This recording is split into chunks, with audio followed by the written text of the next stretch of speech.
नमस्कार, मैं शुभम शर्मा और आप देख रहे हैं ताज़ा बुलेटिन। आज हम मौजूद हैं कान्हा की नगरी श्रीधाम वृंदावन में।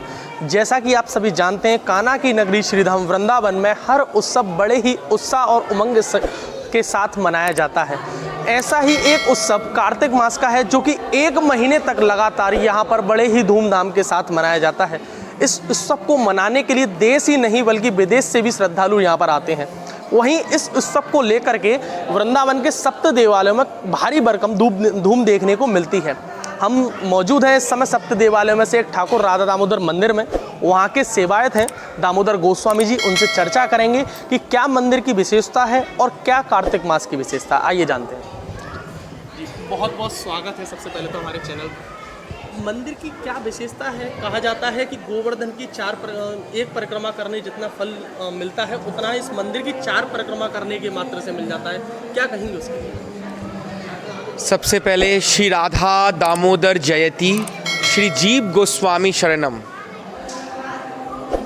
अनेक पुराणों में, ग्रंथों में, शास्त्रों में कार्तिक मास का महत्व बहुत ही उल्लेख के साथ बताया गया है कि कार्तिक मास जो है वो दामोदर मास कहलाया जाता है।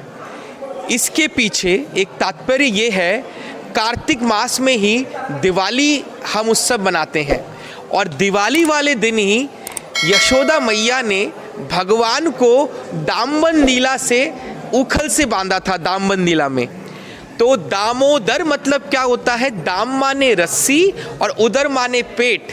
जब मैया यशोदा ने भगवान को दामबन लीला में उखल के संग बांधा तो नाम पड़ा दामोदर, और वो लीला इसी कार्तिक मास में हुई है।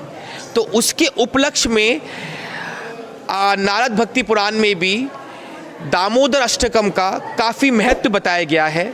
जो भी भक्त राधा दामोदर मंदिर में वृंदावन में राधा दामोदर जी के समक्ष कार्तिक मास में एक दीप लेके और दामोदर अष्टकम का पाठ करे तो उसको अपने भगवत जीवन में और अपने आगे के प्रेम भक्ति ठाकुर जी से पाने के लिए बहुत बहुत लाभदायक है। दामोदर जी, ऐसा कहा जाता है कि इस मंदिर की 4 परिक्रमा करने से मात्र गोवर्धन की परिक्रमा करने जितना फल प्राप्त होता है। तो क्या विशेषता है, क्यों ऐसा कहा जाता है? वृंदावन में एक संत हुआ करते थे, 6 गोस्वामी गणों में सनातन गोस्वामी पाद। सनातन गोस्वामी पाद का नित्य नियम था वृंदावन से पैदल चल के गिरिराज गोवर्धन जी जाना, आना, फिर जल ग्रहण करना। जब वो वृद्ध हो गए, बूढ़े हो गए, नहीं चल पा रहे हैं, तो एक भक्त के लिए भजन ही भगवान है। और जब भी किसी भक्त पे संकट आती है तो भगवान स्वयं कृपा करने आते हैं। तभी एक बालक आया और सनातन गोस्वामी जी से पूछा, अरे बाबा तो ये का है गो लाला, मैं चल ना पा रहा हूँ, मैं गिरिराज जी की परिक्रमा ना दे पा रहा हूँ जी, मेरी क्या अवस्था है गई है। तो उसी समय उस छोटे से बालक ने, पास में कीचड़ था, मड था, उसी मड में दाहिने पैर का चिन्ह, गौ माता के खुर का चिन्ह, गौ चराने की लाठी लकुटिया का चिन्ह और बांसुरी बंसी का चिन्ह, जब भी हम कीचड़ में कुछ भी रखते हैं तो उसका छाप पड़ जाता है, इम्प्रेशन आ जाता है। तो उसी प्रकार जब उसका छाप आ गया, शेप बन गया, तो वो पिघल के मेल्ट होके शिला बन गया। और भगवान ने स्वयं अपने श्रीमुख से कहा सनातन गोस्वामी जी को, सनातन इस शिला को वृंदावन में राधा दामोदर मंदिर में ले जाकर रखो, और उस मंदिर में इस कलियुग में जो भी भक्त 4 परिक्रमा लगाएंगे उस मंदिर का, उसका एक गिरिराज गोवर्धन परिक्रमा का पुण्य फल प्राप्त मिलेगा। बोलो गिरिराज महाराज की जय। महाराज जी, कार्तिक मास है, बताया जा रहा है कि मंदिर में कई सारे उत्सव मनाए जाएंगे। क्या क्या उत्सव मनाए जाएंगे और कब कब मनाए जाएंगे?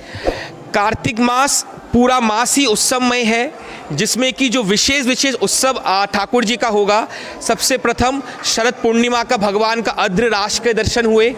उसके बाद अभी ठाकुर जी का दिवाली आएगा, तो दिवाली में दामबन लीला के दर्शन होंगे, माँ यशोदा से बांधती हैं। उसके बाद गोवर्धन पूजा में अन्नकूट के दर्शन होंगे। देवउठान एकादशी में मंदिर में तुलसी शालिग्राम जी का विवाह महोत्सव मनाया जाएगा। गोपाष्टमी में भगवान गोप वेश धारण करेंगे, दर्शन देंगे भक्तों को। त्रयोदशी के दिन राधा रानी का साल में एक ही बार कार्तिक मास में चरणों के दर्शन होते हैं, सुबल सखा वेश में। उसके बाद ठाकुर जी एक दिन स्वर्ण वेश धारण करेंगे, 30 अक्टूबर को। उसके बाद ठाकुर जी 5 नवंबर को मयूर नृत्य, राधा रानी मयूरनी बनेंगे और ठाकुर जी दामोदर जी मयूर बनेंगे, मयूर रूप में दर्शन देंगे भक्तों को इस कार्तिक मास में। और आखिरी कार्तिक पूर्णिमा के दिन राधा दामोदर मंदिर में महारासेश्वर भगवान का दर्शन होगा, जिसमें राधा दामोदर जी रासेश्वर स्वरूप में सभी भक्तों को दर्शन देंगे। जैसा कि गोस्वामी जी ने बड़े ही विस्तृत रूप में बताया कि किस तरीके से राधा दामोदर मंदिर में कार्तिक मास की धूम रहेगी, क्या क्या उत्सव मनाए जाएंगे और क्या कार्तिक मास की